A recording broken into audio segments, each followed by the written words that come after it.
Hello guys, ಬನ್ನಿ ಈಗ zoom account ಹೇಗೆ ಕ್ರಿಯೇಟ್ ಮಾಡೋದಂತ ತೋರಿಸ್ತೀನಿ.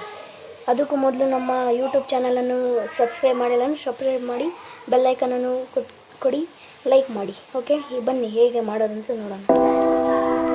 ಝೂಮ್ ಆ್ಯಪ್ ಓಪನ್ ಮಾಡಿದ ತಕ್ಷಣ ಸೈನ್ ಇನ್ ಬರುತ್ತೆ. ಸೈನ್ ಇನ್ ಮಾಡಿ ನಿಮ್ಮ ಇಮೇಲ್ ಅಡ್ರೆಸ್ ಹೊಡಿಬೇಕು. ಇದು ಸ್ಕ್ರೀನ್ ರೆಕಾರ್ಡ್ ಕ್ಯಾಪ್ಚರ್ ಮಾಡಿ